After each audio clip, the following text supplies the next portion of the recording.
গাজর দিয়ে একটা সুস্বাদু মিষ্টি করব।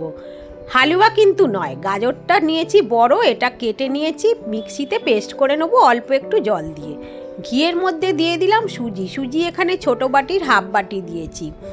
তো এখন এটা ভালো করে ভেজে নেবো যতক্ষণ না এটার মধ্যে একটা কালার চলে আসছে। গ্যাসটা কিন্তু এখন লোতে রেখেছি, নালে পুড়ে যাবে।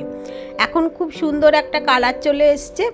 এবারে সুজির মধ্যে, সুজি কিন্তু ভাজা হয়ে গিয়েছে, সেই গাজরটা যেটা বেটেছিলাম সেটা দিয়ে দিলাম। এবার গাজর আর সুজি একসাথে খুব ভালো করে এখন নেড়ে নেবো। গ্যাসটা কিন্তু লোতেই রেখেছি। এটা ভালো করে নেড়ে নিতে হবে। তারপর একটু কিশমিশ দিলাম, এখানে কাজু বাদামও দিতে পারবেন, যার যেরকম ইচ্ছে সেরকমই দেবেন। এবার ভালো করে এটা ভাজা হয়ে গিয়েছে, এখন দিয়ে দেবো হাফ কাপ দুধ। এখানে আমি হাফ কাপ দুধ দিয়েছি, দিয়ে ভালো করে নেড়ে এটা মিশিয়ে দেবো। আর পরিমাণ মতো চিনি, চিনিটা যে যেরাম খান। এটা একটু গাজরটা এর সাথে ফোটাতে হবে।